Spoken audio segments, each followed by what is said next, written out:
This week's episode is a bit different. I recently returned from a 3-week trip from our home in Ajijic, Mexico to Austin, where I was a keynote speaker at a financial conference, then off to Maryland to visit family, back to Austin, then off to East Texas so my wife could visit with her mother. I had so many interesting conversations along the way that I wanted to share my observations in this podcast episode. Cue the music. Welcome to the Repurpose Your Career podcast, brought to you by Career Pivot. This podcast is where those of us in the second half of life come together to discuss how to repurpose our careers for the 21st century. Come listen to career experts give you proven strategies. Listen to people like you tell their stories on how they repurpose their careers. And finally, get your questions answered. Your host, Mark Miller, has made 6 career pivots over the last 30 years. He understands this is not about jumping out of the frying pan into a fire, but rather to create a plan where you make clear, actionable steps or pivots to a better future career. Are you ready to repurpose your career? Welcome to episode 270 of the Repurpose Your Career podcast. My name is Mark Miller, and I'll be your host every Monday for discussion on what it's like to repurpose your career. This week's episode is a bit different. I recently returned from a 3-week trip from our home in Ajijic, Mexico to Austin, where I was a keynote speaker at a financial conference. I spoke to an audience that might have been as many as 700 people. There were 900 people registered for the conference. My wife and I then flew to Maryland so we could visit our son and daughter-in-law, who we have not seen in 2.5 years due to the pandemic. They had purchased their first home in Annapolis, Maryland last year. We flew Southwest Airlines to BWI on a direct flight both ways right after the mask mandates for airports had been lifted. Both flights were full. If I do not need to get on another airplane ever again, I'll be fine with that. We then returned to Austin to complete our mission. I had a periodontist visit to have my teeth cleaned, and I've been going to the same periodontist for 25 years, and I still come back a couple of times a year for a checkup and cleaning. I had a fascinating discussion with the hygienist that I want to share. We then drove to East Texas so my wife could visit with her mother.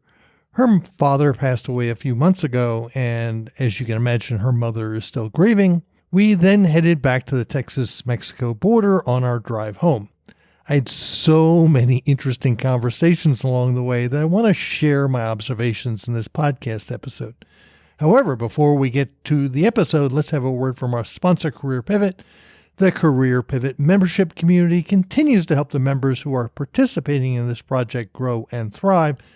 This is a community where everyone is there to help everyone else out, figure out what they want to do in the second half of life, and then make it happen.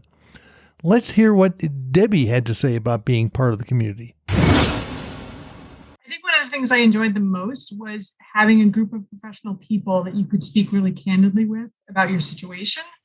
Obviously we're all in the same boat, so it's not, talking to a coworker hoping nobody overhears, but it's people that you can speak candidly with. You can hear about their journeys, their careers. Some people have some really interesting backgrounds. And you get some idea of the struggles they've faced and some of the things they've tried, worked, what hasn't, and that can be helpful to get some direction, to apply to your own situation. I'm recruiting new members to the next group. If you are interested in learning more about the endeavor, please go to careerpivot.com/community. Now on to discussing my enlightening trip. So the trip started on Easter Sunday. Alan and Em, who we were doing a house swap with, arrived, and we were getting them oriented to the house, and we went down to a restaurant on the Malecon, which is right on Lake Chapala. As we approached the lake, there's a beach area there that there were probably, 100 families out barbecuing. We hadn't seen anything like that in probably 2.5 years. So that was kind of exciting. On Monday, we left early and we headed north, all on toll roads, and The toll roads here are built for trucks. They are not built for cars. The day after Easter, or we like to say Holy Week, there was hardly any truck traffic.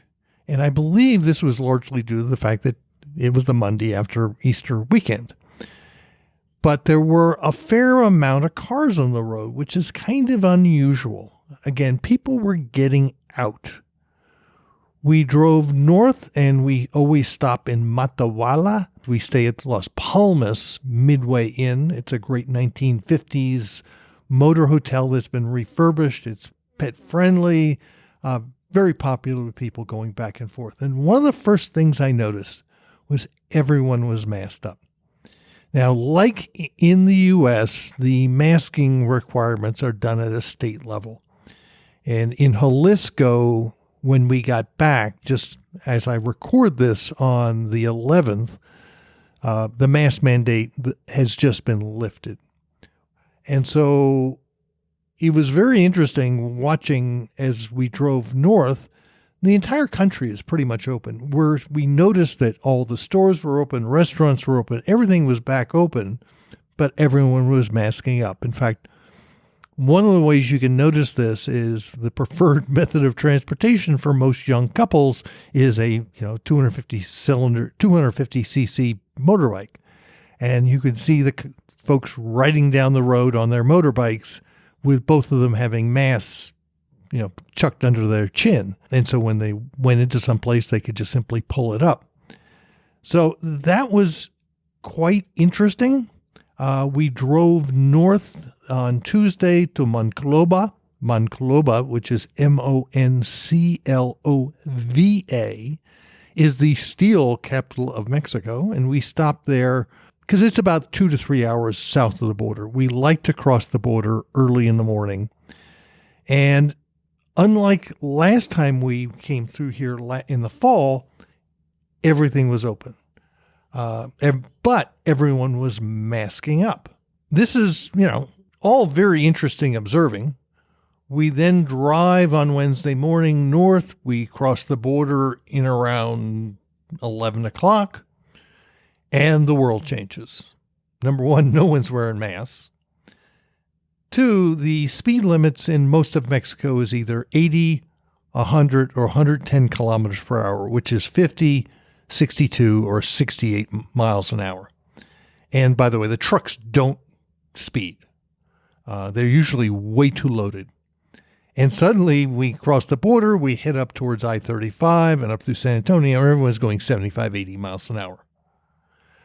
Plus the fact that as we drive around Mexico, Mexican drivers are in general very polite. There's some bad apples, but in general, I find driving in Mexico is much easier than driving in the U.S. So we arrive in Austin Wednesday afternoon. We quickly orient ourselves. We, go to the grocery store, do all the things we need to do. And my wife has an appointment for Thursday morning to get her driver's license renewed at the Department of Public Safety. Her driver's license expires on her birthday in September. She must go in physically to get her driver's license renewed. So she does that and did it immediately so that they can mail it to it and it would arrive before we left, which it did the day before we left. Friday, we get the car serviced. And by the way, it took all day because they found they needed to replace some rear wheel bearings. We have a 2015 Subaru Outback, and this will be the last time we service the car, as we will come back in the fall and sell it. You can only have a foreign plated car in Mexico for 4 years. And people go, oh, that's horrible. Well, if you have a Mexican car and bring it in the U.S., you can only have it in the U.S. for 1 year before you have to take it back. And then on the weekends, we did all the shopping. We usually do a lot of shopping while we're here. And on Monday, the conference starts. Now, this conference booking was booked a year in advance. And by the way, who I was dealing with, Margie, I did not believe that it was going to happen. I would have normally billed them for half of my fee up front, I did not do that because I didn't believe that this was going to happen. I didn't need the money, so that was all fine. As we went through the Omicron surge, they kept on saying, yep, we're still holding it. We're still holding it. And finally, sure enough, and they were expecting about 500 people. They got 900 people to register. Now, this kind of showed up in a number of ways. The fact that, by the way, there wasn't any coffee around. I had to go downstairs in the hotel and buy my own coffee, which in a conference is kind of different. But it's obviously that they were cutting some costs because this is totally unknown. I talked to a number of the folks who were running the conference, running registration. These were all hospitality staff, and they were just real happy to be working. You could tell they were really happy. On Monday, I was speaking on Tuesday. So on Monday, I visited the conference site. It was at the downtown Marriott in Austin because I had been inside a big hotel in a number of years, and I wanted to see the speaking venue and want to talk to the audiovisual people. And I ended up browsing the exhibit floor and some of the sessions. Now, these are all finance people. They call finance and treasury people. Most of them work for banks and investment houses. Most of the sessions I looked at were pretty geeky, like ACH transfers and trends and that kind of stuff.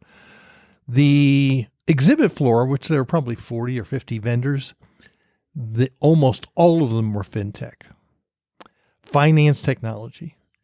This is an industry that has not been terribly disrupted by COVID, but it is getting there. If they're not looking at staying relevant, they better have, because their world is changing. On Monday, as I show up, I meet Margie, the person who organized me, who arranged for me to come speak. I met with the person who was introducing me, and then late in the morning, they say, oh, by the way, could you be our lunchtime speaker? I was scheduled to be the breakfast speaker on Tuesday. And I said, okay. I was kind of surprised at my reaction, but I was like, okay, I don't have a problem with that. Turns out the lunchtime speaker, if you have ever seen the movie Catch Me If You Can, and it was the person who was that movie was about is now a crypto security person. And there were severe thunderstorms in Texas, and he was stuck on a Southwest flight sitting on the tarmac in Houston. And so they decided at the last minute, we're just going to rearrange the schedules, and the gentleman never showed up. So I arrive Tuesday morning. I get there early. I'm on at like 8:15, so I show up at like 7:30. And first thing I did was speak with the audiovisual staff because they're going to wire me up. And this was a big room with a stage, 2 big projectors on each side of me. It was a room set up for 900 people, and there were probably 700 people in the room. And the AV staff, one of the things they told me was, this is like the 3rd big event they've done, and it's only the first one that was actually somewhat well attended. And they were just real happy to be there and working. By the way, one of the gentlemen grew up in Monclova, so we had an interesting conversation about Monclova. The way I handled this was, when they introduced me, I walk up on stage and I immediately go, wait a minute, you told me these were all going to be cardboard cutouts. And I put up a picture of the Super Bowl a couple of years ago with the cardboard cutouts in the stands. And so I had everybody stand up and wave at me to prove, and I'll post some pictures in the show notes of what the audience looked like. But you could tell these folks, they were just happy to be there. Now, this is a industry that actually went back in the office probably a year ago. And I immediately asked, how many of you are over 50? And about half the room raised their hand. I said, you know what? You have a bullseye on your back. Studies show that when you hit your 50s, there's a 50% chance you will be displaced out of your job. and you will not recover. So you need a plan B. And that comment apparently really resonated with a bunch of people. Now, at the same time, I told them, I talked about the what's causing all this disruption. Obviously, it's the pandemic. And by the way, if you think this pandemic is over, you are smoking something. Yes, you are inhaling, and you better not be doing it in Texas because it's still illegal. But one of the things I noticed was I have to be careful of my metaphors. Fortunately, there were very few young kids, so I can use the Borg metaphors and the yes, you are inhaling metaphor, and Bill Clinton. But anyway, so that was one of the things I noticed. I also mentioned the fact that they're in a big venue, hospitality venue. When we went into lockdown back in 2020, there were over 5 million people in the hospitality industry who got laid off. Well, when things started opening up back in 2021, of those 5 million, there are only 1.5 million still unemployed. In other words, they went to do other things. So this is one of the big misconceptions, and I'm going to give you a couple stories later on about, we hear people say, well, people just don't want to work. Particularly in hospitality, they don't, they're sitting at home, on their butts. And the answer is no, they're not. They're off doing other stuff. They're working for Amazon. They're working in supply chain. They're doing other stuff. I give my talk. It was very well received. I still have some follow-up work to do on it. But put it bluntly, I was exhausted afterwards. I went home Tuesday. And in fact, most of Wednesday, I spent resting. So on a Thursday, we flew to BWI, or Boston, Washington International. And I realized that I had not been in the Austin airport since early 2018. I'd only flown once since 2018. That was this January, where we flew from Guadalajara to DFW to get our booster shots. All during the pandemic, we've been driving. So we had a great visit with our son and daughter-in-law. They bought a brand new house, or not new to them house. My son is 37. My daughter-in-law, I think, is 40. They both work for the Navy. My son buys weapon systems for the Navy. We don't know what his wife, Carrie, does. But on Saturday night, we flew back Sunday. On Saturday night, they took us out to a really nice restaurant on Chesapeake Bay. And my son made a real interesting comment. He says, wow, all the waiters are kids. Now he's 37. Basically, and he was correct, all the waiters were very young.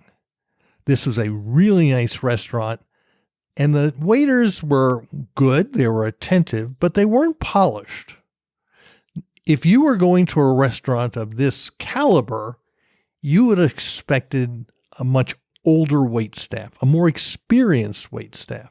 Why are they hiring these young kids? Because all the folks who had been working in the restaurant industry are off doing other things. This is the imbalance we have in the economy. And I was just listening to a Vox podcast, and one of the things they were talking about is they asked, if you are walking into a restaurant, please be nice to people. Because most of these people, these restaurants are understaffed, and basically folks in the U.S. are not very nice to service people. So on Sunday, we flew Southwest again. And one of the things I've realized is I don't fly at all. So I forgot to check in 24 hours in advance. So we were at the very last people to get on the plane, and the plane was completely full. I can do without this. So we arrived back in Austin on Sunday and prepared to leave Monday afternoon. I went to see my periodontist. Now, I had been seeing Dr. Broline for many, many years. Dr. Broline, I gave him my book a number of years ago because he is now probably 70, and he decided to sell his practice to Dr. Allen and work 1 or 2 days a week. And I think in the last 6 months, he's finally decided to stop working. Dr. Brolin and I have had some interesting conversations, most of the time when he's been looking in my mouth. But so I went to it's now Dr. Allen's office and had my teeth cleaned. And my hygienist, I was talking with a hygienist about the fact that I went to this conference and spoke with all these people. And I was in a room with 700 people. And she's going, oh, I have my very first networking event with my hygienist group in person next week, and I'm pretty uncomfortable. But then again, she said, you know what? I've spent the last 2 years with my hands in people's mouths. And she's managed to stay, she hasn't caught COVID, but she's had very little social life. She structures her social activity. And I suspect there are a lot of people like her. When I was at the conference I was doing email. I was having drainage because it's Austin and it's May and April, May, and it's that's when oak pollen is everywhere. And I was having sinus drainage and I was coughing a little bit. And the gentleman next to me handed me a cough drop. And I said, yeah, I need to go downstairs and buy some cough drops. While I was standing in line and there were a whole bunch of getting coffee and my cough drops, I was talking with a gentleman in front of me who worked for a bank. And he was saying the fact that, when we got to the front of the line, he says, let me buy your coffee. I said, I also have the cough drops. Yeah, I'll pay for that. I got a corporate card. And I saw multiple times just a lot of kindness because people were just so happy to be out and about. And I saw this numerous times of just this joy of just being around people and be free to be talking with people indoors without a mask. The energy was just amazing. Right after I leave my periodontist office, my wife picks me up and we start driving to Nacogdoches. And she visited with her mother. On Tuesday, we left there at about 3:00 and we just said, let's head for the border. It's about a 6 to 8 hour drive, depending on how much you stop.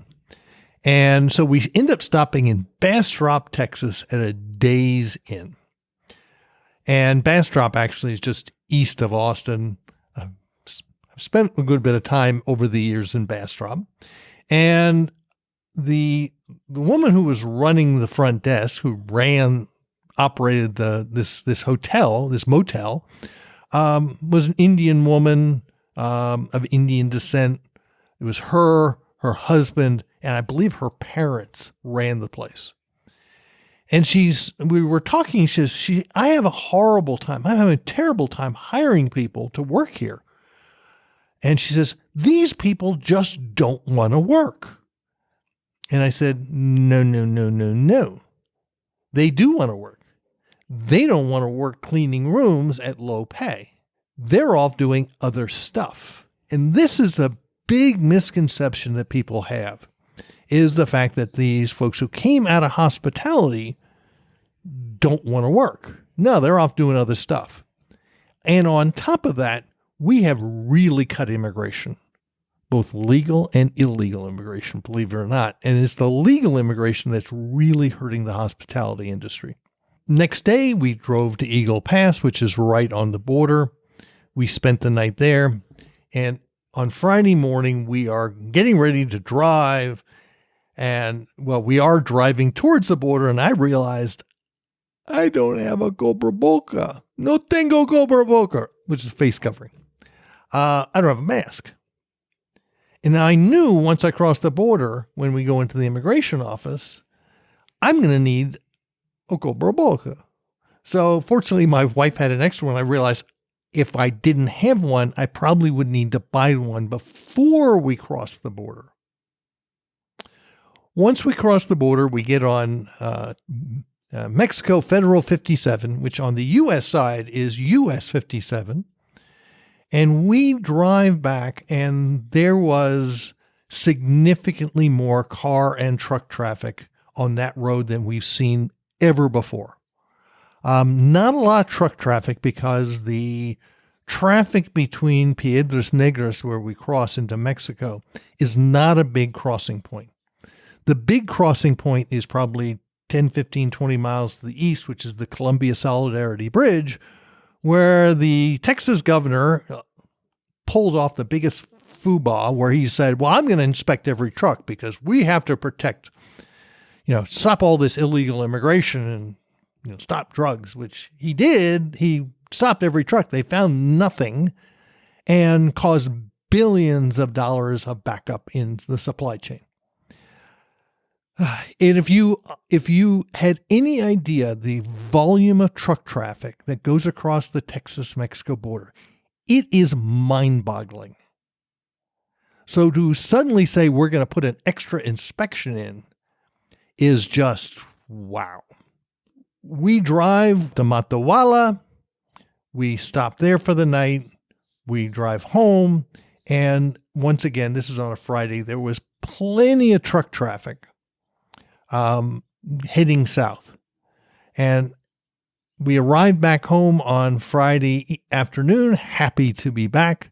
3 weeks is a long time to be gone from home. And our cat Jack was very happy to see us again.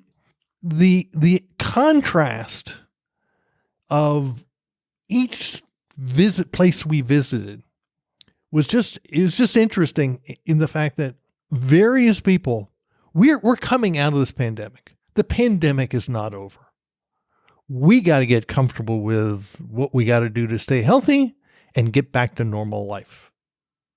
And by the way, for me, I don't have any plans to get on planes. That's a miserable experience.